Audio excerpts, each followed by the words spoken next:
Om Namo Bhagavate Vasudevaya. Om Namo Bhagavate Vasudevaya. Reading from Srimad Bhagavatam, Canto 10, Chapter 1, chapter titled The Advent of Lord Krishna, Introduction, and text 24 and 25. Srimad Bhagavatam ஸ்கந்தம் 10 அத்தியாயம் 1 பகவான் ஸ்ரீ கிருஷ்ணரின் தோற்றம் அறிமுகம் ஸ்லோகம் 23 மற்றும் 24 மற்றும் 25.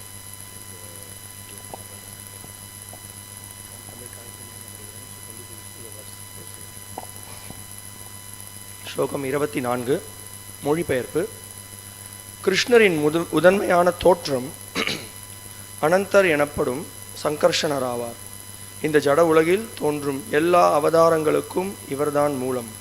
பகவான் ஸ்ரீ கிருஷ்ணரின் தோற்றத்திற்கு முன் அவரது உன்னத லீலைகளில் அவரை திருப்திப்படுத்துவதற்கு இந்த மூல சங்கர்ஷணர் பலராமராக தோன்றுவார்.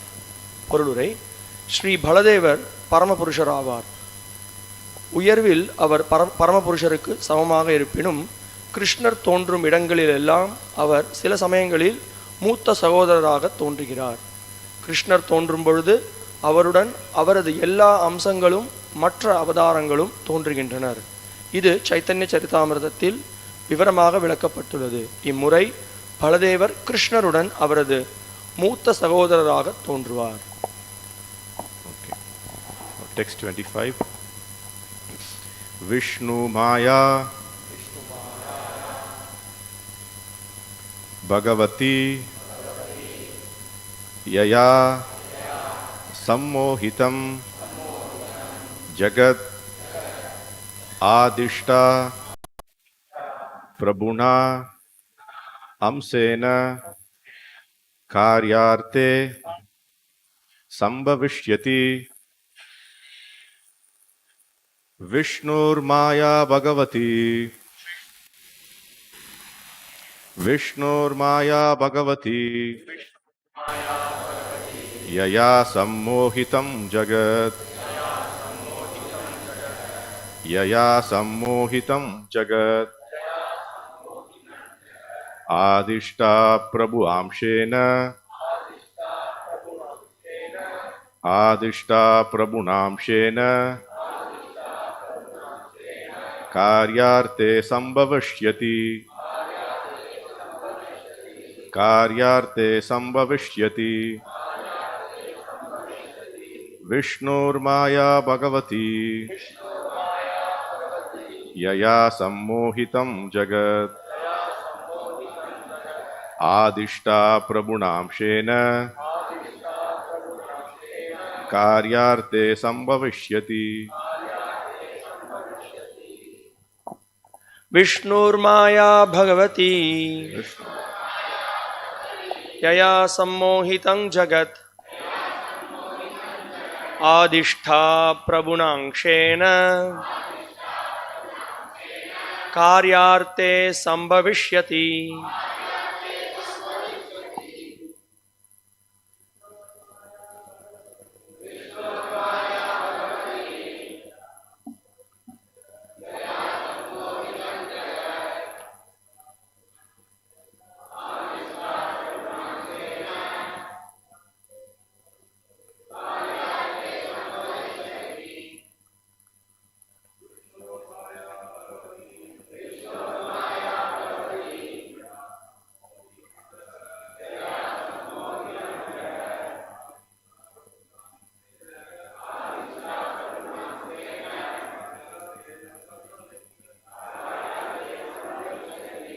Matajis.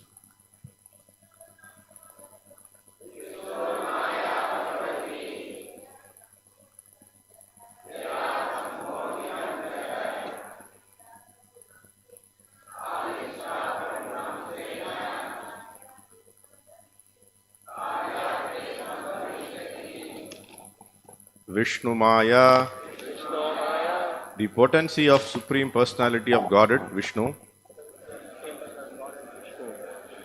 பரமபுருஷரான விஷ்ணுவின் சக்தி. Bhagavati, as good as Bhagavan and therefore known as Bhagavati. பகவானுக்கு இணையாக இருப்பதால் பகவதி எனப்படும். Yaya, by whom? யாரால்? Sammohitam, captivated. வசியப்படு. Jagat, all the worlds, both material and spiritual. ஜட ஆன்மீக உலகங்களை எல்லாம். Adishta, being ordered. உத்தரவிடப்பட்டு. Prabhuna, by the master. தலைவரால். Amshena, with her different potential factors. அவளது வெவ்வேறு அம்சங்களுடன். Karyarte, for executing business. காரியத்தை நிறைவேற்றுவதற்காக. Sambhavishyati, would also appear. அவளும் தோன்றுவாள். Translation purport by His Divine Grace A.C. Bhaktivedanta Swami Srila Prabhupada, founder Acharya of ISKCON. Translation: the potency of the Lord, known as Vishnu Maya, who is as good as Supreme Personality of Godhead, will also appear with Lord Krishna. This potency, acting in different capacities, captivates all the worlds, both material and spiritual. At the request of her master, she will appear with her different potencies in order to execute the work of the Lord. மொழிபெயர்ப்பு: பரமபுருஷருக்கு இணையானதான விஷ்ணுமாயா எனப்படும் அவரது சக்தியும் பகவான் ஸ்ரீ கிருஷ்ணருடன் தோன்றும். வெவ்வேறு நிலைகளில் செயற்படும் இச்சக்தி ஜட மற்றும் ஆன்மீக உலகங்களை எல்லாம் வசியப்படுத்தும். இச்சக்தி பகவானின் செயலை நிறைவேற்றும் பொருட்டு தன் பிரபுவின் ஆணைப்படி தனது வெவ்வேறு சக்திகளுடன் தோன்றும்.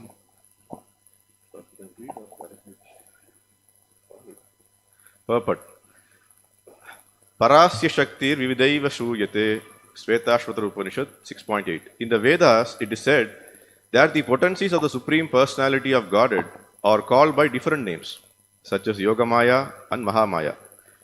Ultimately, however, the Lord's potency is one, exactly as electric potency is one, although it can act both to cool and to heat. The Lord's potency acts in both the spiritual and material worlds. In the spiritual world, the Lord's potency works as Yogamaya, and in the material world, the same potency works as Mahamaya, exactly as electricity works in both a heater and a cooler. In the material world, this potency, working as Mahamaya, acts upon the conditioned souls to deprive them more and more of devotional service. It is said, Yaya sammohita jiva atmanam trigunatmakam. In the material world, the conditioned soul thinks of himself as a product of three guna, the three modes of material nature. This is the bodily conception of life. Because of associating with the three gunas of the material potency, everyone identifies himself with his body. Someone is thinking he is a Brahmana, someone a Kshatriya, and someone a Vaishya or a Shudra. Actually, however, one is neither a Brahmana, a Kshatriya, a Vaishya, nor a Shudra. One is part and parcel of the Supreme Lord, Mahavamsha. But because of being covered by the material energy, Mahamaya, one identifies himself in these different ways. When the conditioned soul becomes liberated, however, he thinks himself an eternal servant of Krishna. Jivera Swarupahoy Krishnera Nityadasa. When he comes to that position, the same potency acting as Yoga Maya increasingly helps him become purified and devote his energy to the service of the Lord. In either case, whether the soul is conditioned or liberated, the Lord is supreme. As stated in Bhagavad Gita, 9th chapter, 10th verse, Maya Dakshena Prakriti Suyate Sacharacharam. It is by the order of the Supreme Personality of Godhead that the material energy Mahamaya works upon the conditioned soul. Prakrite kriyamanani gunai karmani sarvashaha ahankara vimudatma kartaham idhi manyate. The bewildered spirit soul, under the influence of the three modes of material nature, thinks himself to be the doer of activities, which are in actuality carried out by nature. Bhagavad Gita, 3rd chapter, 27th verse. Within the conditioned life, no one has freedom. But because one is bewildered, being subjected to the rules of Mahamaya, one foolishly thinks himself independent. Ahankara vimudatma kartaham idi manyate. But when the conditioned soul becomes liberated by executing devotional service, he is given a greater and greater chance to relish a relationship with Supreme Personality of Godhead in different transcendental statues, such as Dasya Rasa, Sakya Rasa, Vatsalya Rasa, and Madhurya Rasa. Thus, the Lord's potency, Vishnu Maya, has two futures, Avaranatmika and Unmukha.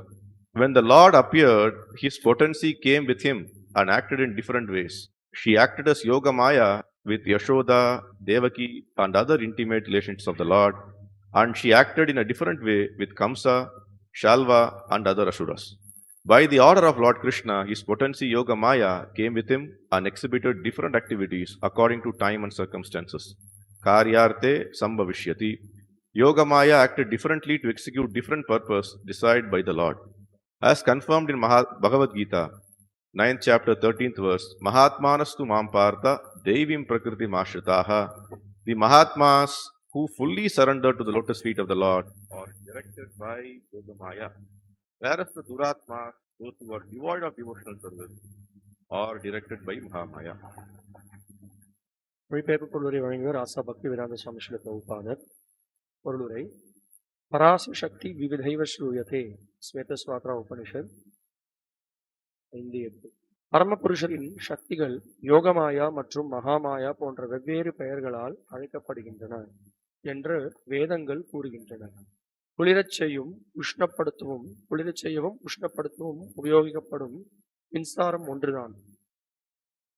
அதுபோலவே முடிவாக பகவானின் சக்தியும் ஒன்றுதான்.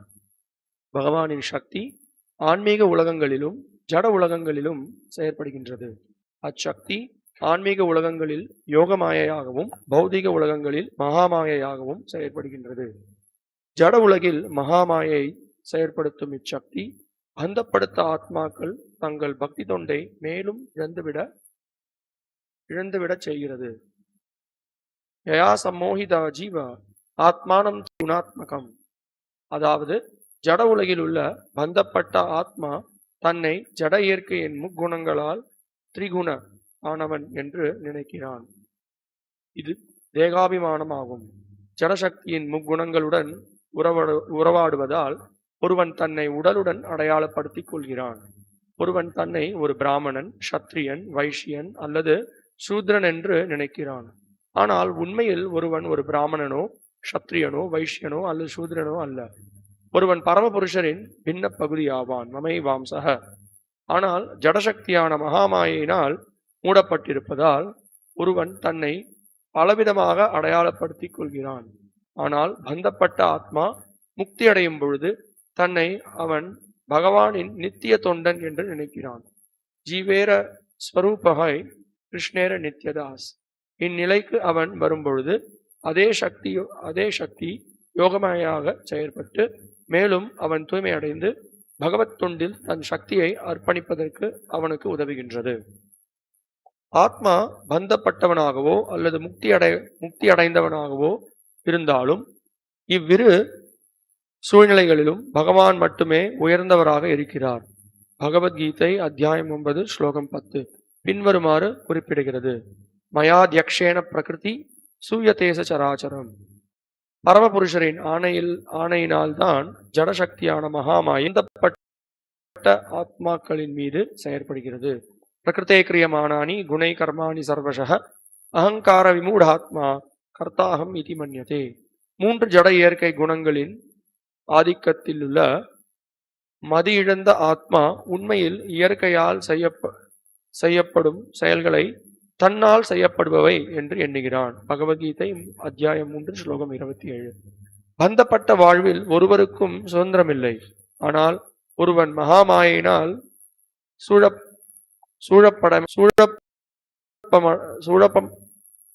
குழப்பமடைந்திருப்பதால் அவன் முட்டாள்தனமாக தன்னை சுதந்திரமானவன் என்று நினைக்கிறான். அகங்கார விமூடாத்மா கர்த்தாகம் இதி மன்யதே.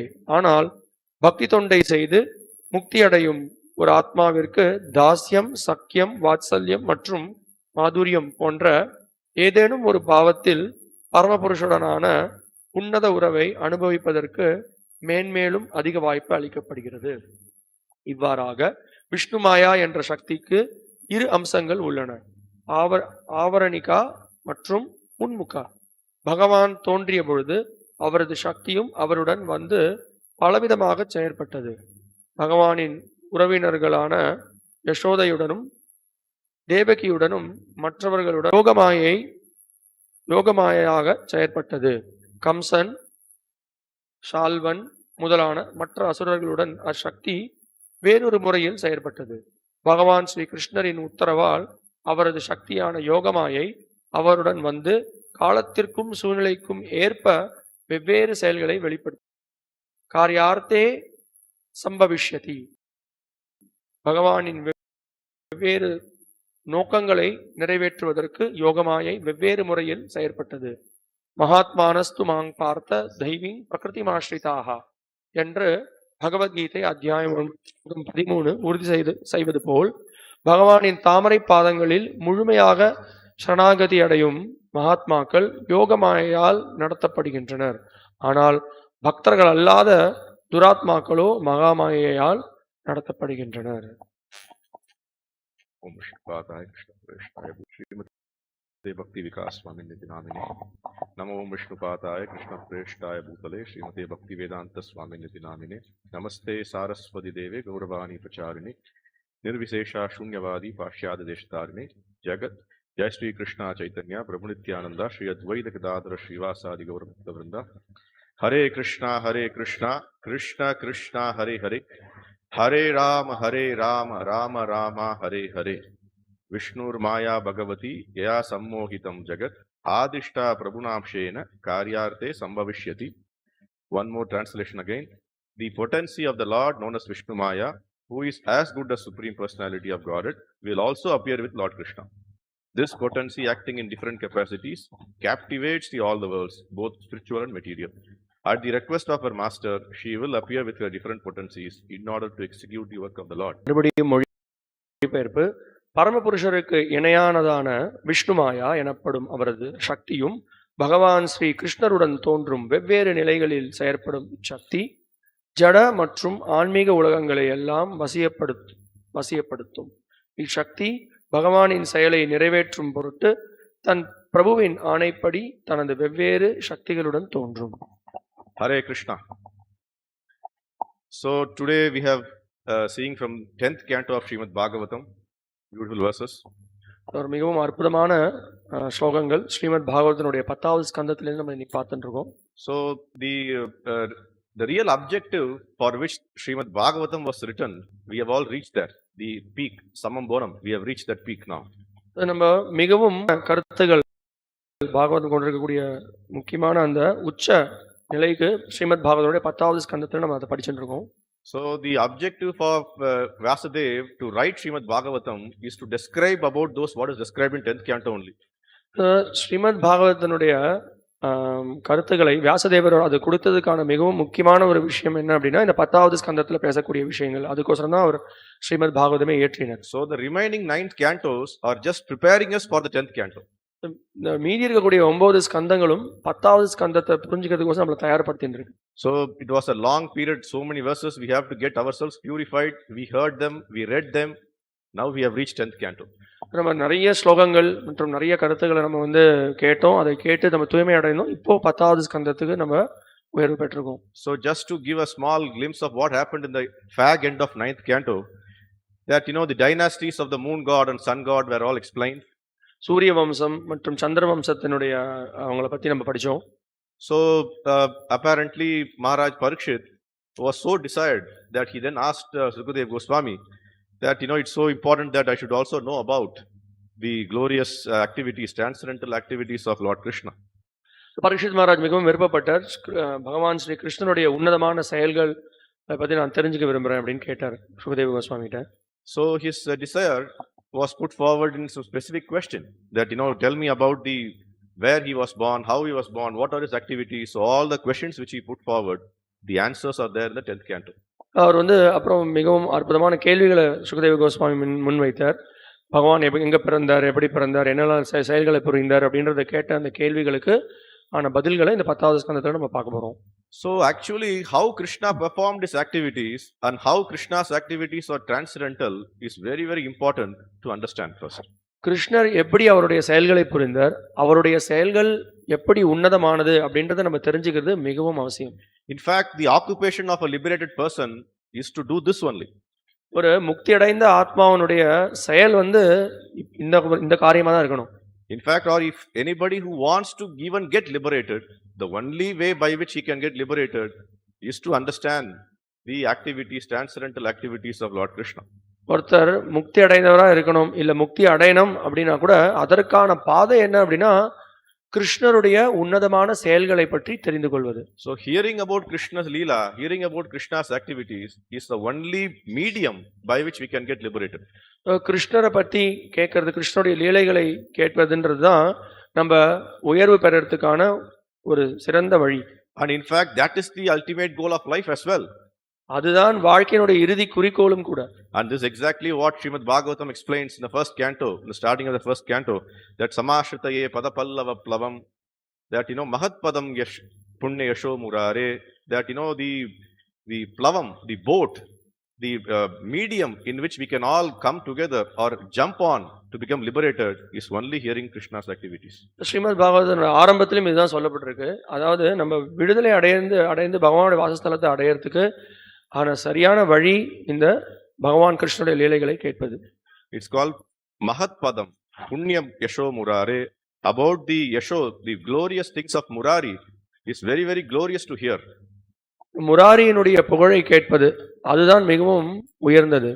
And one who hears that, for him a boat comes. That what is a boat? That takes us to the lotus feet of the Supreme Personality of Godhead. அப்படிப்பட்டவர்களுக்கு ஒரு படகு வருது. அந்த படகுல நம்ம ஏறி அது நம்மள பகவானுடைய வாசஸ்தலத்துக்கு அழைத்துன்னு போகுது. So attaining Krishna's feet is like a desire tree. So whatever we want will be achieved by us. But only thing is we should be willing to surrender to him. கிருஷ்ணனுடைய திருவடிகள் ஒரு கல்பவருஷம் மாதிரி, என்ன நம்ம விருப்பப்பட்டோமோ அது எல்லாமே நம்மளுக்கு கிடைக்கும். ஸோ நம்மளுக்கு நம்ம பக்கத்துல இருந்து அவர்கிட்ட சரணடையணும். அதுதான் நம்ம பண்ண வேண்டியது. So one who has got intelligence will definitely do that. எவன் ஒருவனுக்கு புத்திசாலித்தனம் இருக்கோ அந்த சரணடைவான். This is exactly what Parikshit Maharaj did. He was intelligent. Now he is doing it. So Parikshit Maharaj புத்திசாலி, அதனால அவர் சரணடைந்தார். And what he did, even he was not willing to, or he was not even thinking of eating. He was fasting for also 7 days. 7 நாட்களுக்கு விரதம் இருந்தார். அவர் சாப்பிட கூட இல்ல. And what he wanted to achieve, only this, hear about the Krishna's glorious pastimes. அவர் என்ன சாதிக்கணும்னு முடிவு செய்தார், கிருஷ்ணருடைய லீலைகளை கேட்கணும் அப்படின்றது அவரோட நோக்கமாக இருந்தது. So that is what we have achieved now. The 10th canto, we have gone to the first chapter of 10th canto. So today's verse 24 and 25 talks about, first thing is it talks about the Sri Baladeva. இதுதான் நம்ம இன்னைக்கு கேட்டுட்டு இருக்கோம். இப்போ ஸ்ரீமத் பாகவதனுடைய 10வது ஸ்கந்தத்தினுடைய 24, 25வது ஸ்லோகம். 24வது ஸ்லோகத்துல பலதேவரை பத்தி விளக்கப்படுறது. So Srila Prabhupada writes in the purport, Sri Baladev is Supreme Personality of Godhead himself. Srila பிரபுபாதர் பொருளுரையில விளக்குறார், பலதேவர் புருஷோத்தமனான முழுமுதற் கடவுள் அப்படிங்கிறார். And there is no difference between him and Krishna. There is no difference between the potency between him and Krishna. கிருஷ்ணருக்கும் பலராமருக்கும் எந்த வித்தியாசமும் இல்ல, அவர்களிடையே இருக்கக்கூடிய சக்தியிலும் எந்த வித்தியாசமும் இல்லைன்னு பிரபுபாதர் சொல்றார். And the shloka says that he always appears when Krishna also appears. ஸ்லோகம் என்ன சொல்றது அப்படின்னா, கிருஷ்ணர் எப்பெல்லாம் தோன்றுகிறாரோ அந்த சமயத்துல பலராமரும் தோன்றுகிறார்னு சொல்றார். Either he appears as an younger brother or elder brother, or always his companion. அவருடைய சகோதரரா வரார். அவர் கூட எப்பயுமே கூட இருந்து சேவை லீலைகளை புரிகிறார். In this Krishna Leela he is coming as the elder brother. இந்த கிருஷ்ண லீலால மூத்த சகோதரனா வரார். And the Ramayana he came as the younger brother. ராமாயணத்துல பார்த்தோம் அப்படின்னா இளைய சகோதரனா வரார். So what is the mood of this Baladev? What is the mood of Balaram? பலராமருடைய மனோபாவம் எப்படி இருக்கு? And one word which explains in the 24th verse is Priya Chikrishaya. பிரிய சிகிர்ஷயா அப்படிங்கிற வார்த்தை அதை விளக்குறது. So Prabhupada translates with the desire to act for the pleasure of the Lord. சில பிரபுபாதர் எப்படி மொழிபெயர்க்கிறார் அப்படின்னா இன்பத்திற்காக செயற்படும் விருப்பத்துடன், கிருஷ்ணரின் இன்பத்திற்காக. So what it does is that he comes just to please or to make pleasure, give pleasure to Krishna. கிருஷ்ணருக்கு இன்பத்தை கொடுப்பதற்கோசரம் அவர் அவதரிக்கிறார். And why he is doing that? எதற்கு அப்படி பண்றார்? Because he is the role model for all of us. ஏன்னா நம்ம எல்லாருக்கும் முன் உதாரணமா அவர் தான் இருக்கார். So what he is telling, this what you people have to do, this what you have to do all your life. இதுதான் நீங்க எல்லாரும் செய்யணும், உங்க வாழ்க்கையில நீங்க பண்ண வேண்டிய காரியம் இதுதான். So what we have to do is our activities in the entire life should be molded in such a way that it has to please Supreme Personality of Godhead. நம்ம வாழ்க்கையில நம்ம புரியக்கூடிய செயல்கள் எல்லாம் எப்படி அதை மாற்றி அமைச்சுக்கணும் அப்படின்னா கிருஷ்ணரை திருப்திப்படுத்துறதுக்கோசரம். So if our activities in this life is successful means that Krishna is pleased. கிருஷ்ணரை திருப்திப்படுத்திட்டோம் அப்படின்னா நம்ம வாழ்க்கையில பண்ணக்கூடிய செயல்களுக்கு வெற்றி, அதுதான். Srila Prabhupada used to say that everyone in this material world is actually against me, is not happy with me, but Krishna is happy, then my life is successful. Srila பிரபுபாதர் சொல்றது உண்டு, இந்த உலகத்துல நான் பண்ணிருக்கக்கூடிய செயல்களுக்கு எல்லாருமே எதிர்த்து இருந்தா கூட கிருஷ்ணர் திருப்தி அடைஞ்சிட்டார் அப்படின்னா அதுதான் வெற்றி. So that is exactly what here also Srimad Bhagavatam is explaining, that Sri Baladev appeared here just to please or to give pleasure to Supreme Personality of Godhead. Srimad Bhagavatam அதான் இங்க விளக்குறது. பலராமர் தோன்றியதற்கான காரணம் என்ன அப்படின்னா புருஷோத்தமரான கிருஷ்ணரை திருப்திப்படுத்துறதுக்கோசரம் தான். So after explaining this, that the 25th verse which we are currently reading today also explains about the various potencies of the Lord. இதை விளக்கிய பிறகு 25வது ஸ்லோகத்துல பகவானுடைய பல்வேறு சக்திகளை பற்றி விளக்கப்பட்டிருக்கு. And the one word which actually explains this is Vishnu Maya. The first line explains that Vishnu Maya Bhagavati. So முதல் வரியில இருக்கக்கூடிய இந்த முதல் இரண்டு வார்த்தைகள் விஷ்ணு மாயா அப்படிங்கிறது அதை விளக்குறது. So what it does, Vishnu Maya has two aspects. One is Mahamaya and Yoga Maya. So Vishnu Mayaக்கு இரண்டு விஷயங்கள் இருக்கு. ஒன்னு வந்து மகாமாயா, ஒன்னு யோக மாயா. So one acts in the material world, another one acts in the spiritual world. ஒன்னு வந்து பௌதிக உலகத்துல ஒரு மாயை செயல்படுறது, இன்னொரு மாயை ஆன்மீக உலகத்துல செயல்படுறது. And Srila Prabhupada writes in the purport that the Mahamaya, which is actually very very keen to keep the conditioned souls conditioned, whereas the Yoga Maya is acting on the other way around. மகாமாயை என்ன பண்றது அப்படின்னா கட்டுண்ட ஆத்மாக்களை இந்த பௌதிக உலகத்திலேயே இருக்கிறதுக்கு செயல்படுகிறது. ஆனா யோகமாயை எதிராக செயல்படுறது. And this example is also quoted by Srila Prabhupada in the purport about an electricity, the power of electricity. Srila பிரபுபாதர் மின்சாரத்தை பத்தி, மின்சாரத்துடைய உதாரணத்தை இந்த பொருளுரையில விளக்குறார். The same electricity which is passing through the wire, one time it is actually taken into the appliance, it heats the entire place. And in the another appliance, it cools, it actually makes it cooling. So ஒரே wire தான், அந்த வயர்ல அந்த மின்சாரம் போயிட்டு இருக்கு. அது வந்து அந்த வயர் வந்து ஒரு வஸ்து வந்து சூடு கொடுக்கிறது அதுக்கு, அப்புறம் வேற ஒரு வஸ்துக்கு அதே குளிர் ஏற்படுத்துறது. So the same Maya, same Vishnu Maya, which is actually in this material world, because the conditioned soul wanted to enjoy here, it actually encapsulates or captivates him more and more. Sammohitam Jagat, beautiful word has been used. அதே மாயை என்ன பண்றது, இந்த பௌதிக உலகத்துல நம்ம வந்து பகவானை பிரிந்து இன்பத்தை அனுபவிக்கணும்னு நம்மள மேலும் அந்த பௌதிக உலகத்து மேல கவர வைக்கிறது. So once he thinks enough is enough, I want to surrender to the Lord, I want to serve him, I want to do devotional service, then it becomes Mahamaya, and what it does is it actually purifies him. என்ன ஆகுது, திருப்பி எப்ப ஒருத்தன் வந்து அவன் பண்ண செயல்களை கடந்து போரும், நான் வாழ்க்கையில அனுபவிச்சதெல்லாம் போருன்னு சொல்லி கிருஷ்ணர்கிட்ட சரணடையணும்னு முடிவெடுத்து பகவான்கிட்ட சரணடைஞ்சு அவரோட சேவையில் ஈடுபடணும்னு நினைக்கிறானோ அப்போ யோகமாயை அவனுக்கு உதவுறது. So Srila Prabhupada also explains in this purport that the objective of this Mahamaya is also to correct the individual, that we all need to be corrected. Srila பிரபுபாதர் இன்னொரு இந்த பொருளுரையில் ஒரு கருத்தை சொல்றார். என்ன சொல்றார் அப்படின்னா, இந்த மகாமாயினுடைய நோக்கம் என்ன அப்படின்னா நம்மள திருத்தனம் அப்படின்றது அவருடைய நோக்கமாக இருக்கு. We are all diseased people, we have got a disease. நம்ம எல்லாம் வந்து வியாதி உள்ளவர்கள். And what is the how to come out of the disease? Come out of the disease is possible only that by doing devotional service. எப்படி நம்ம அந்த வியாதியிலிருந்து வெளிவருது, பக்தி தொண்டில் ஈடுபடுவதன் மூலமாக அந்த வியாதியிலிருந்து குணப்பட்டு வெளிவரலாம். So who is actually sending this Mahamaya? who is actually sending this Mahamaya, for what purpose he is sending it. மகாமாயை அனுப்பி வச்சிருக்கக்கூடியவர் யார்? எந்த காரணத்திற்கோசரம் மகாமாயை செயல்படுறது? So Lord Krishna, Vishnu actually sends his Vishnu Maya, he sends his own that potency because to correct us. பகவான் விஷ்ணு தான் இந்த மாயை அனுப்பி வைக்கிறார், ஏன்னா நம்மளை திருத்தறதுக்கோசரம். Example again quoted by Srila Prabhupada very often is that a father is very disheartened by a disobedient son. ஒரு தந்தை தன்னுடைய மகன் வந்து ஒரு அவர் சரியாக செயல்புரியல அப்படின்னா அதை கண்டு ரொம்ப வருத்தப்படுறாரு அப்பா. What he wants to do is he wants to correct him. The son is not in a proper mood. Let me correct him.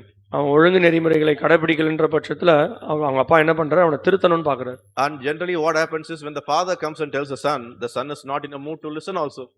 எப்ப அப்பா வந்து அந்த பையனை வந்து திருத்த முயற்சி பண்றானோ அப்ப அந்த பையன் கேட்டுக்கிறது கூட தயார் இல்லாம இருக்கான். Maybe of different reasons that the father is not able to correct him.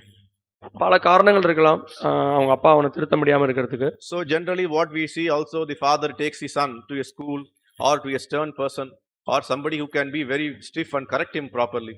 சில சமயம் அப்பா என்ன பண்றாரு, அவனை பள்ளிக்கூடத்துக்கு கூட்டு போறாரு. சில சமயம் ரொம்ப கண்டிப்பா இருக்கக்கூடிய ஒரு நபர்கிட்ட கொண்டு போய் அவனை திருத்த முயற்சி செய்ய வைக்கிறார். So we cannot say that the father has been very is not having compassion towards his son. He is very rude. We cannot say that. So அவங்க அப்பா வந்து ரொம்ப முரட்டுத்தனமா பையன்கிட்ட நடந்துக்கிறான்னு நம்ம சொல்ல முடியாது.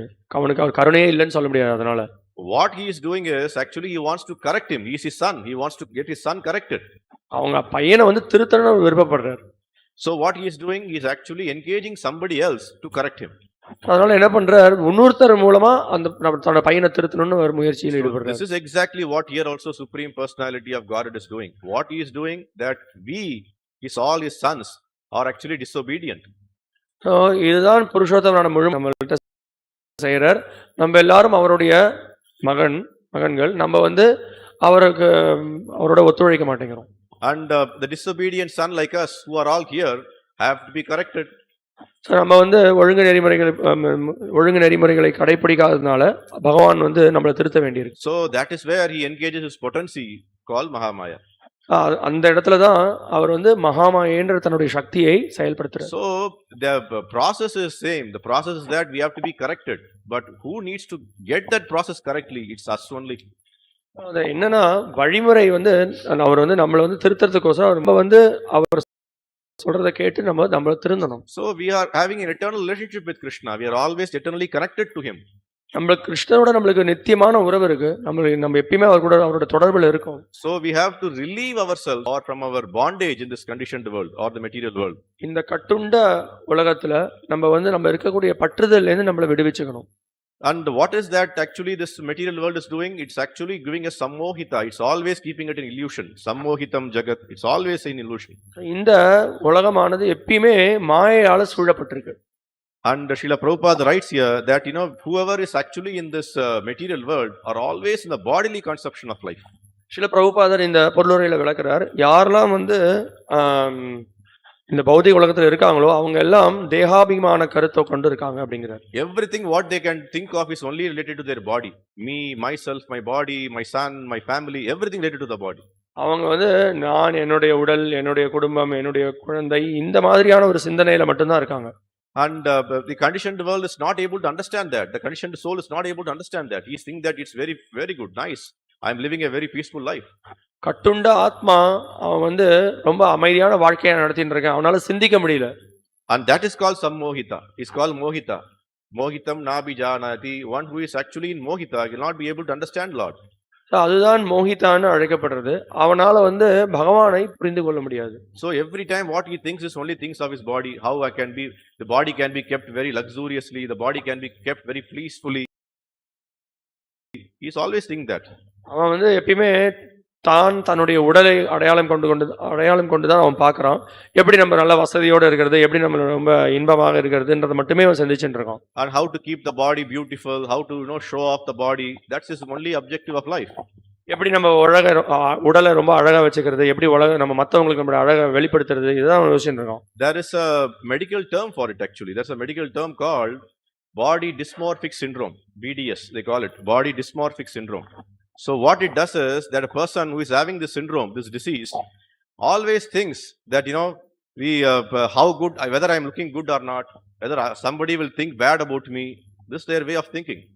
பாடி டிஸ்மார்பிக் சிண்ட்ரோம் அப்படின்னு ஒரு வியாதி இருக்கு. அந்த அந்த வியாதி என்ன எப்படின்னா, எப்பயுமே என்ன யோசிச்சுட்டு இருப்பான்னா, ஓ என்னை பார்த்து இவங்க எப்படி நினைப்பாங்க, என்னோட உடல் எப்படி இருக்கு, இவங்க என்ன சொல்லுவாங்க, அவங்க என்ன சொல்லுவாங்க, எப்ப பார்த்தாலும் அவங்க சிந்தனை இதுலயே இருக்கும். And what the medical field tells us that multiple times in a day they always see their face, they correct their face, they make their body looking beautiful. Others should not comment on my body, I should be very beautiful. அப்போ அவங்க என்ன பண்ணுவாங்கன்னா, அவங்க நாள் முழுக்க வந்து பார்த்தீங்கன்னா, அவங்க உடல் வந்து அழகா இருக்கா, அவங்க தலையை அலங்காரம் பண்ணிக்கிறது, இது மாதிரி இதையே பண்ணிட்டு இருப்பாங்க நாள் முழுக்க. மற்றவங்க யாரும் நம்மள எதுவும் குறை சொல்லக்கூடாதுன்னே யோசிச்சுட்டு இருப்பாங்க. And this is a syndrome. Syndrome means a disease. They cannot come out of it. Their body is completely thinking about whether they are looking good or not. அவங்களால இது ஒரு வியாதி, இந்த வியாதியிலேருந்து அவங்களால வெளியே வர முடியாது. அவங்க எப்பயுமே என்ன நினைச்சிட்டு இருப்பாங்கன்னா, நம்மளுடைய உடல் அழகா இருக்கா இல்லையா, இந்த சிந்தனை எப்பயுமே இருக்கும். So that's extreme focus on the beauty, extreme focus. Nothing else they can think of, only about beauty, only about their way of how they are looking. So அவங்களுடைய முழு சிந்தனையும் நம்ம அழகா இருக்கமா அப்படின்றத பத்தி தான் அவங்க யோசிச்சுட்டு இருப்பாங்க. And what they are saying is that 4 out of 10 people in this world are having this syndrome. So அவங்க என்ன சொல்றாங்க அப்படின்னா, 10ல 4 பேருக்கு இந்த வியாதி இருக்காம். But actually if you see, almost 95% of the people are having this syndrome only. 95% மக்களுக்கு இந்த வியாதி தான் இருக்கு. Why 95%? Because somebody might be poor, some beggars are there, some people who are not fortunate enough, they cannot think about their beauty, their only way is to fill their stomach, so that's difficult also. சரி, ஏன் 95% மீதி 5% என்னாச்சுன்னா, மீதி 5% மக்கள் வந்து நிறைய பேர் ஏழ்மையில இருக்காங்க, ரொம்ப ஒரு கஷ்டத்துல இருக்காங்க, அதனால அவங்களுக்கு அந்த உடலை பத்தி சிந்திக்கிறதுக்கு அவங்கள சிந்திக்கிறதுக்கு வாய்ப்பு இல்லை. So you might ask, so what about devotees? Devotees are not thinking like that. அப்போ பக்தர்களை பத்தி என்ன சொல்றது? பக்தர்கள் அது மாதிரி சிந்திக்கலையா? What beyond this, many devotees are only spending most of the times in adjusting their tilak only. How tilak is looking good, how I am looking bad, all these things are also happening. So பக்தர்களும் பார்த்தீங்கன்னா அவங்க வந்து சிந்திச்சுட்டே இருக்காங்க. அவங்க வந்து திலக் எப்படி இருக்கு, திலக் அழகா இருக்கா, திலக் அழகா இல்லையா அப்படின்னு சொல்லி யோசிச்சுட்டே இருக்காங்க. About the color of their dhotis, whether it is actually having the proper color. So this is not our, we are all BDD, we are in syndrome actually. நம்ம வந்து அவங்க போட்டிருக்கக்கூடிய உடையோடைய நிறம் நல்லா இருக்கா, நல்லா இல்லையா அப்படின்ற மாதிரி யோசிச்சுருக்காங்க. இதுவும் ஒரு வியாதி தான். So how to come out of this vyadi or the disease is that only we have to surrender. We have to think that this body is going to get completely disintegrated. I don't need to think about it. நம்ம இதுலேருந்து வெளிவரதுக்கு வழி என்ன அப்படின்னா, நம்ம பகவான்கிட்ட சரணடையணும். இந்த உடல் அழியக்கூடிய ஒரு உடல் அப்படின்றத நம்ம தெரிஞ்சுக்கணும். So the soul needs to get liberated. ஆத்மா வீடு பேர் அடையணும். The liberation from what? Liberation from the bodily concept of life. அந்த வீடு பேர் அடையிறதுன்றது என்னது? இந்த உடல்ன்ற தளத்திலிருந்து விடுதலை அடையிறது. So the real liberation is that when he starts thinking that I am the eternal servant of Krishna, not the eternal servant of this body. நான் வந்து நித்தியமான கிருஷ்ணனுடைய சேவகன், நான் இந்த உடல் அல்ல, நான் உடலுடைய சேவகன் கிடையாது அப்படின்னு தெரிஞ்சுக்கிறது தான் உண்மையிலே வீடு பேர் அடையிறது. So that is the real potency, which is actually then what we becomes is then the yoga maya helps us. Then what it does, it actually helps us in purification, it helps us in becoming completely surrendered to the Lord. அப்ப என்ன ஆகுது, யோகமாயா உதவ ஆரம்பிக்கிறாங்க. அப்ப நம்ம வந்து தூய்மை அடைகிறோம், தூய்மை அடைந்து கிருஷ்ணகிட்ட மேலும் மேலும் சரணடைகிறோம். That is why the spirit soul or what we are called spirit soul are called tadashta shakti. ஆத்மாக்களாக இருக்கக்கூடிய நம்ம தடஷ்ட சக்தின்னு அழைக்கப்படுறோம். We are called marginal potency. நம்ம வந்து தடஷ்ட சக்தின்னு அழைக்கப்படுறோம். So once this question was put to Bhaktivinoda Thakur, that he was asked a question that why the spirit soul is called the marginal potency. Sri Bhaktivinoda Thakur கிட்ட இந்த கேள்வி ஒரு தடவை எழுப்பப்பட்டது. ஏன் வந்து இந்த கட்டுண்ட ஆத்மாக்களை வந்து தடஷ்ட சக்தின்னு அழைக்கப்படுறாங்க? So he answered that the same question was asked by Sri Sanatana Goswami to Chaitanya Mahaprabhu in a different way. அப்போ பக்திவினோத தாக்கூர் விளக்கினார், ஸ்ரீல சனாதன கோஸ்வாமி வந்து சைத்தன்ய மகாபிரபுட்ட இந்த கேள்வியை கேட்டார் அப்படின்னு சொல்றாரு. And what was the question? The question is, who am I? கேள்வி என்ன அப்படின்னா, நான் யார்? So this question we have heard multiple times. Who am I is a question which we must have asked 100%. நம்ம நிறைய தடவை இதை கேட்டிருப்போம், நான் யார் அப்படின்றதுக்கான கேள்வி பத்தி கேட்டிருப்போம். So this is the same question which Sanatana Goswami asked him in Prayagraj when he first met Chaitanya Mahaprabhu. Chaitanya மகாபிரபுவை பிரயாக்ல பார்த்த பொழுது முதல் தடவை இந்த கேள்வியை கேட்கிறார். So Chaitanya Mahaprabhu started answering to him that who we are or who is spirit soul is.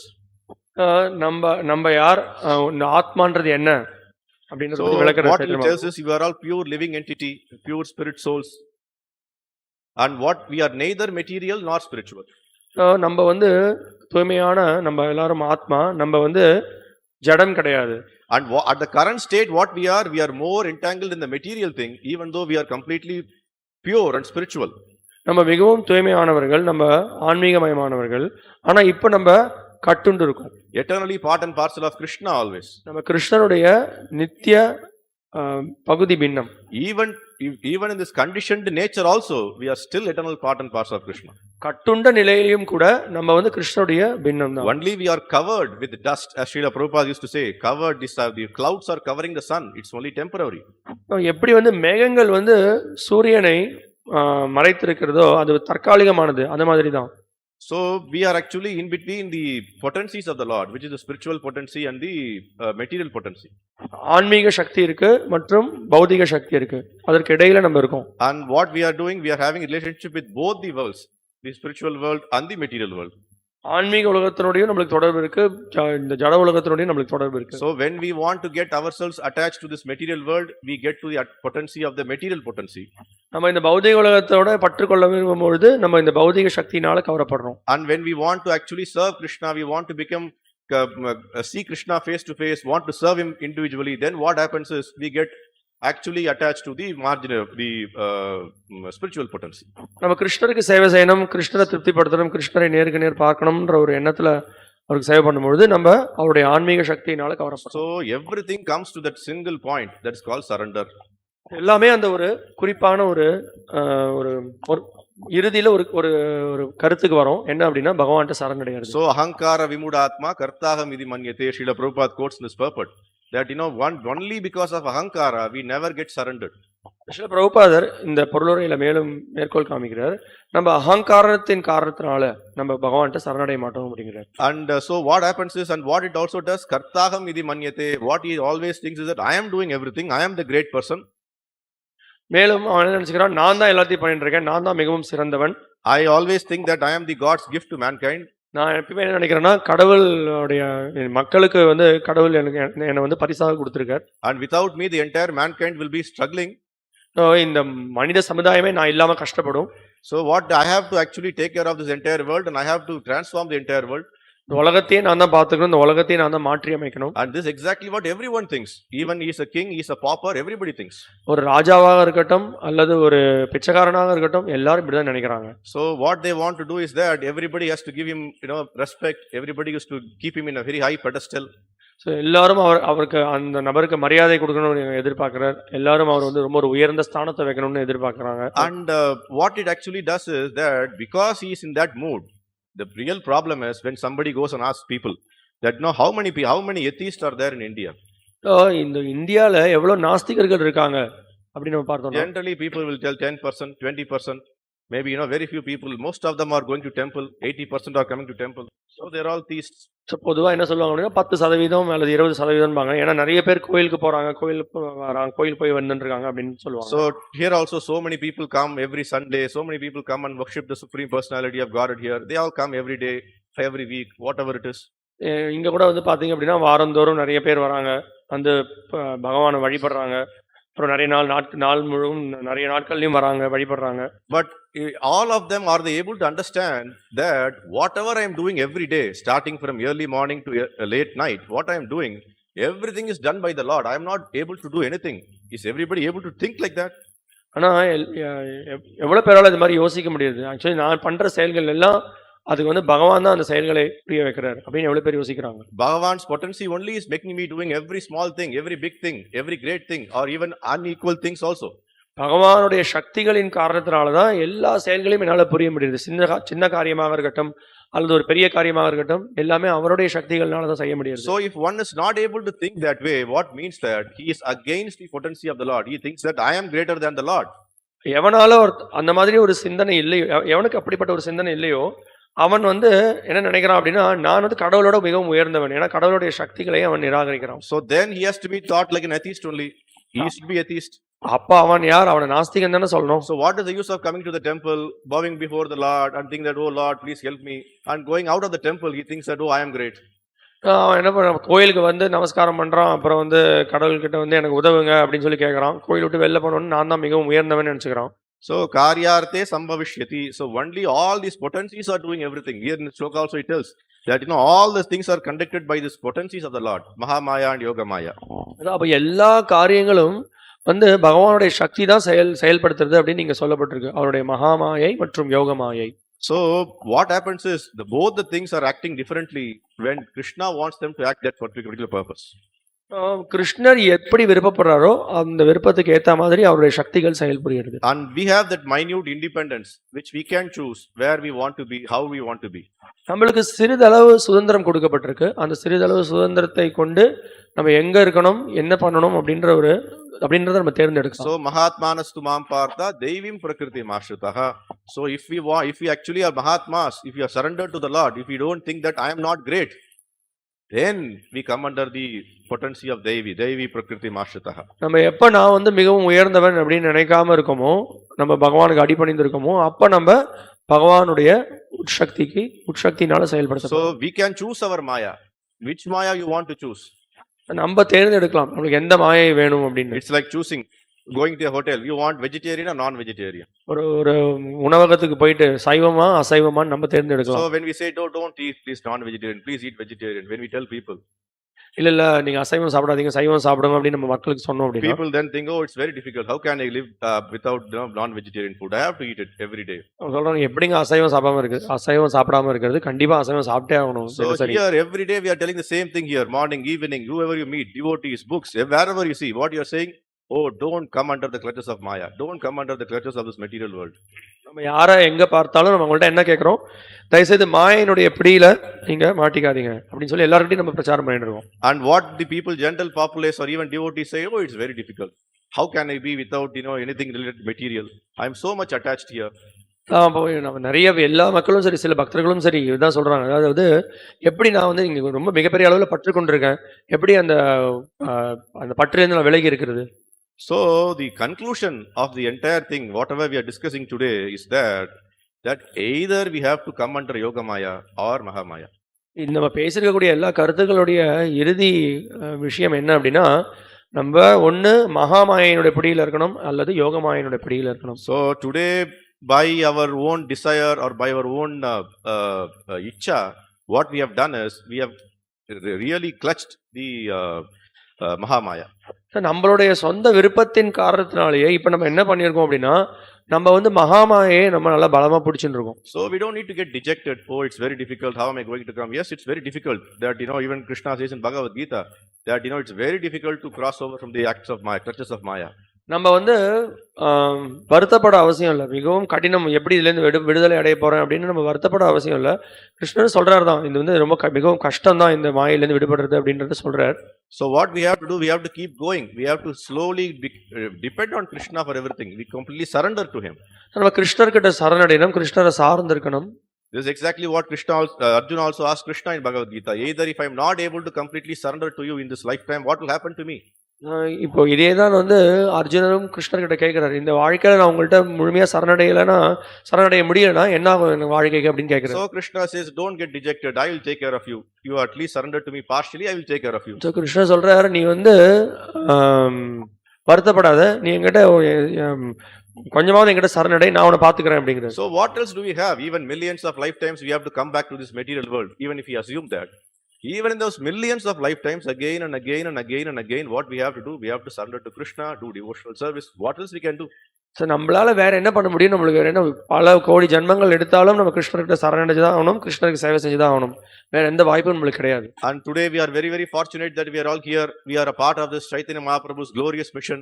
We are able to clap our hands, sing the holy name, dance with the holy name. So we are very fortunate. நம்ம எல்லாம் மிகவும் அதிர்ஷ்டசாலிகள். சைத்தன்ய மகாபிரபுனுடைய இந்த சங்கீர்த்தனம் இயக்கத்துல நம்ம எல்லாரும் வந்து இங்க ஒன்று கூடி இருக்கோம். நம்ம அவருடைய பகவானோட திருநாமத்தை சொல்லி கை தட்டுறோம், அவரோட திருநாமத்தை பாடுறோம். வேறுபட்ட ஒரு வாய்ப்பு இது. So what we have to do, we have to continue doing what we are doing, not that we have to become completely attached to Maya again, continue in that way, but slowly move towards surrendering to Krishna. நம்ம என்ன பண்ணணும், தொடர்ந்து இந்த காரியங்கள்ல ஈடுபடணும். அதே சமயத்துல நம்ம கிருஷ்ணர்கிட்ட அதிகமாக சரணடைகிறதுக்கு முயற்சி பண்ணணும். அதனால இதெல்லாம் விட்டுட்டு திருப்பி மாயை கிட்ட போயிடக்கூடாது. So what is the other solution for the disease? What is the other medicine we have? வேற என்ன மருந்து இருக்கு இந்த வியாதிக்கு? And that is the medicine which is called Srimad Bhagavatam. அதுதான் ஸ்ரீமத் பாகவதம் அப்படின்ற அந்த மருந்து. And Srila Prabhupada writes that Srimad Bhagavatam is the summum bonum of the, the remedy for suffering humanity. இங்க ஸ்ரீல பிரபுபாதர் சொல்றார், இறுதி முடிவு, இந்த கஷ்டப்படக்கூடிய இந்த மனித சமுதாயத்திற்கு இறுதி முடிவு ஆன தீர்வு வந்து ஸ்ரீமத் பாகவதத்துல கொடுக்கப்பட்டிருக்கு. If there is one medicine which these suffering humanity can get completely cured, then that medicine is only Srimad Bhagavatam. இந்த வியாதியிலிருந்து முழுமையாக விடுதலை அடையறதுக்கு ஒரு மருந்து இருக்கு, அந்த மருந்து தான் Srimad Bhagavatam. And that's exactly what Srimad Bhagavatam also says in that beautiful verse, anartho pashamam sakshat bhakti yogam adokshaje. That if you want to come out of the anartho upashamam sakshat, that you want to come out of the anartha, bhakti yogam adokshaje, that you have to do bhakti yoga to adokshajan. நம்ம அனர்த்தங்கள்ல இருந்து விடுதலை அடையணும் அப்படின்னு நம்ம வந்து நினைச்சோம் அப்படின்னா, அதுக்கு நம்ம பண்ண வேண்டிய காரியம் என்ன அப்படின்னா, அதோக்ஷஜனுக்கு பக்தியை புரியணும், பகவானுக்கு நம்ம பக்தி தொண்டில் ஈடுபடணும். Lokasya ajananto, what's the next word? Lokasya ajananto, that the normal populace is not able to understand this. ஆனா இன்னைக்கு இருக்கக்கூடிய பொதுமக்களால இந்த கருத்தை புரிந்து கொள்ள முடியல. Lokasya ajananto, they are in a very bad situation that they are not able to even think about it, that no, I am suffering, I have a disease, let me cure of it. மிகவும் மோசமான சூழ்நிலை. என்ன அந்த மோசமான சூழ்நிலைன்னா, எல்லாரும் கஷ்டப்பட்டு இருக்காங்க, ஆனா நம்மளுக்கு ஒரு வியாதி இருக்கு, அந்த வியாதினால கஷ்டப்படுறோம்ன்றது அவங்களுக்கு தெரியல. So that is why Krishna, who is our father, he is seeing this, oh, my son is suffering with a disease, so how can I help him? So பகவான் பார்க்கிறார், என்னுடைய மகன் இவன் வந்து வியாதியில கஷ்டப்பட்டு இருக்கான், அவனுக்கு எப்படி உதவுறதுன்னு யோசிக்கிறார். So what he did, Vidvamse, what is that? Chakra Samhita. So what he does is that immediately what he sent the Vidwan, who is Srila Vyasadeva, he sent the Vidwan to compile this wonderful literature called Srimad Bhagavatam. So என்ன பண்றார் அப்படின்னா, அவர் வந்து மிக உயர்ந்த வித்வானான வியாசதேவர் அனுப்பி இந்த ஸ்ரீமத் பாகவதத்தை தொகுத்தார். So Srila Vyasadeva came here to completely come and diagnose our disease first. வியாசதேவர் வந்து என்ன பண்ணார், நம்மளுடைய வியாதி என்னன்றதை வந்து அவர் அலசி ஆராய்ந்தார். So what is the disease? Illusion. We are in the illusion actually. நம்ம எல்லாரும் மாயையினால சூழப்பட்டிருக்கோம், அதான் நம்மளுடைய வியாதி. So what we have to do is we have to transfer from the external to the internal potency of the Lord. நம்ம என்ன பண்ணோம் அப்படின்னா, வெளிப்புற சக்தியிலிருந்து உட்புற சக்திக்கு நம்மள மாற்றிக்கணும். So we should have our medicine with us always. We should always take the medicine every day. நம்ம தினசரி மருந்து நம்ம வந்து எடுத்துக்கணும். So nityam bhagavata sevaya, every day we have to take that medicine. Every day that medicine will relieve us from this disease. நம்ம தினசரி அந்த மருந்து எடுத்துக்கணும். நித்தியம் பாகவத சேவையா, பாகவத சேவையில் ஈடுபடணும். அப்ப நம்ம வந்து வியாதியில இருந்து குணப்படுத்தப்படுவோம். So how many of you have the medicine at your home? எவ்வளவு பேருக்கு உங்க வீட்ல அந்த மருந்து இருக்கு? How many of you have that medicine with you? Srimad Bhagavatam. Srimad பாகவதம்ன்ற மருந்து எவ்வளவு பேர் வீட்ல இருக்கு? Raise your hands. கையை தூக்குங்க. So still there are many people who are not got the medicine. So நிறைய பேருக்கு அந்த மருந்து உங்க வீட்ல இல்ல. So who are those people who didn't have Srimad Bhagavatam at home? Please raise your hands. எவ்வளவு பேருக்கு ஸ்ரீமத் பாகவதம் வீட்ல இல்ல? கை தூக்குங்க. Many of them are not willing to rise. They don't want the medicine. நிறைய பேர் கை தூக்க மாட்டேங்கிறீங்க, மருந்து வேண்டாம்னு முடிவு பண்ணிருக்கீங்க. So Srila Prabhupada, what he did, that is why he actually devised a strategy to go and give this medicine to everybody. Each house to house, he want to go and give the medicine. Srila பிரபுபாதனால தான் ஒரு அற்புதமான திட்டத்தை தீட்டினார். ஒவ்வொரு வீட்டுக்கும் போயிட்டு இந்த மருந்து கொடுங்க அப்படின்னு சொன்னார். And this entire medicine, what we are doing, that's what it's called, this wonderful month of December. What we do is we celebrate this at Srila Prabhupada Book Distribution Marathon. அதனால இந்த மாசம் வந்து பாத்தீங்க அப்படின்னா Srila Prabhupad book distribution marathon நம்ம வந்து இத கொண்டாடிட்டு இருக்கோம். And what we do is we take that big box of medicine, go to every house, knock their door and tell them, please take this medicine, it will help you. So நம்ம என்ன பண்றோம்னா, ஒவ்வொரு வீடுக்கா போய் அவங்க கதவை தட்டி அவங்கள்ட்ட சொல்றோம், இந்த டப்பால இந்த மருந்து இருக்கு, தயவு செய்து இந்த மருந்தை எடுத்துக்கோங்க, இது உங்களுக்கு உதவும். And they are not able to understand first, but what we do as a expert physicians, because Srila Prabhupada has trained us as expert physicians, right? நம்ம சில பேர் வந்து புரிஞ்சிக்க மாட்டேங்கிறாங்க, ஏத்துக்க மாட்டேங்கிறாங்க. ஆனா ஸ்ரீல பிரபுபாதர் நம்மளுக்கு வந்து பயிற்சி கொடுத்திருக்கார், ரொம்ப சிறந்த மருத்துவ நிபுணர்கள் மாதிரி ஆன பயிற்சியை கொடுத்திருக்கார். So even though we are maybe not still qualified that much, what we have the medicine. So medicine is working, whether we are wrong or we don't know how to do it, but medicine will work. நம்ம வந்து ஒரு பெரிய ஒரு நிபுணரா இல்லனா கூட அந்த மருந்து இருக்கே, அந்த மருந்து வந்து ரொம்ப பக்குவமான மருந்து வேலை செய்யும் கண்டிப்பா. So our humble request today is that everyone who has come here, at least on this glorious day, when you go back from this place after taking prasadam and going back, take the medicine with you. எங்களோட பணிவான கோரிக்கை என்ன அப்படின்னா, இந்த நிகழ்ச்சிக்கு பிறகு பிரசாதம் ஏத்துண்டு நீங்க போகும்போது தயவுசெய்து இந்த மருந்தை வாங்கிட்டு போங்க. And if you think that, oh, the box is too big, the medicine is too big, I cannot take it, still we are more, intended or even happy to come and deliver the medicine at your doorstep also. எங்களால இந்த டப்பாவை தூக்கிட்டு போறது கஷ்டம் அப்படின்னு நீங்க நினைச்சீங்க அப்படின்னா, நீங்க ஒன்றும் வருத்தப்பட தேவையில்லை. நாங்கள் உங்களுக்கு அந்த மருந்தை வீட்டில் கொண்டு வந்து கொடுக்குறோம். And even more, the devotee should think that this medicine should reach all their friends, relatives, everyone whom you know, because the relative should be is called what? He thinks about the goodness of others. என்ன அப்படின்னா, நீங்க உங்களுடைய நண்பர்கள், உறவினர்கள் அவங்களுடைய நலனையும் யோசிக்கணும். ஏன்னா உண்மையிலேயே உறவினர்கள் மேல உங்களுக்கு அன்பு இருக்குன்னா, நீங்க அவங்களுடைய நலனை கருதுவீங்க. Let him have this disease, let him suffer, is not what the devotees think normally. பக்தன் அந்த மாதிரி நினைக்க மாட்டான். அவன் வியாதியில் அவன் கஷ்டப்பட்டே இருக்கணும்னு அவன் நினைக்க மாட்டான். What the devotee will immediately think is, oh, this fellow is actually suffering from a disease, why don't they help him? அந்த பக்தன் என்ன நினைப்பான் அப்படின்னா, ஓ இவர் வியாதியில கஷ்டப்பட்டு இருக்கார், வியாதியிலிருந்து நம்ம இவரை குணப்படுத்தணும் அப்படின்னு தான் நினைப்பான். So the devotee takes that wonderful effort to carry that medicine to his place, administer the medicine, make him take the medicine and get him actually cured from the disease. அதனால பக்தன் என்ன பண்றார், பக்தன் அந்த மருந்தை எடுத்துன்னு போறார், மருந்தை எடுத்துன்னு போய் அந்த மருந்தை அவங்களுக்கு கொடுக்கிறார். அப்புறம் அதன் மூலமாக அவங்களுக்கு வியாதி குணமடைகிறத அவர் பார்க்கிறார். So Krishna also gets pleased, Srila Prabhupada gets pleased, our Guru Parampara gets pleased. What they do is, oh, this devotee is actually helping curing many diseases of many of his sons, Krishna's sons. Srila பிரபுபாதர் திருப்தி அடைகிறார், குரு பரம்பரை திருப்தி அடைகிறது, கிருஷ்ணர் திருப்தி அடைகிறார். கிருஷ்ணர் பார்க்கிறாரோ இந்த பக்தன் இவ்வளோ பக்தர்கள் எவ்வளோ பேர் வியாதியை குணப்படுத்துறாரு இந்த மருந்தை கொடுத்து அப்படின்னு பார்க்கிறார். Obviously a father will be much more pleased, isn't it? So the son is actually getting cured. His son is deceased and one of his son is actually curing his brother. அவர் அப்பா பார்க்கிறார், அதாவது நிறைய பசங்க இருக்காங்க அவருக்கு. ஒரு பையன் இன்னொரு பையன் இருக்கிற வியாதியை குணப்படுத்துறதை பார்த்தோன்னா அப்பா ரொம்ப சந்தோஷம் அடைகிறார். So there is no restriction, either caste, creed, religion, higher caste, lower caste, you are rich, poor, nothing to see. Everyone is deceased, give the medicine. இது நம்ம இவர் உயர்ந்த ஜாதி, இவர் தாழ்ந்த ஜாதி, இவர் ஏழை, இவர் பணக்காரர், இதெல்லாம் நம்ம எதுவுமே பார்க்கணும்னு அவசியமே இல்லை. எல்லாருக்கும் வியாதி இருக்கு, வியாதியிலேருந்து குணப்படுத்துறதுக்கு நம்ம மருந்து கொடுக்கணும். So our humble request is that you take the medicine, you please take the medicine yourself also every day and give the medicine to others so that they also come out of the clutches of this Maya and transfer themselves to do devotional service every day. நம்மளோட பணிவான கோரிக்கை என்ன அப்படின்னா, நீங்களும் இந்த மருந்து எடுத்துக்கோங்க தினசரி, நீங்களும் வியாதியிலேருந்து குணமடைங்க, கூடவே மற்றவங்களும் வியாதியிலேருந்து குணப்படுத்துறதுக்கு இந்த மருந்தை கொடுத்து அவங்களுக்கு உதவுங்க. Hare Krishna. Hare Krishna. Any questions, any points, any suggestions? ஏதாவது கேள்விகள், சந்தேகம், விமர்சனம்?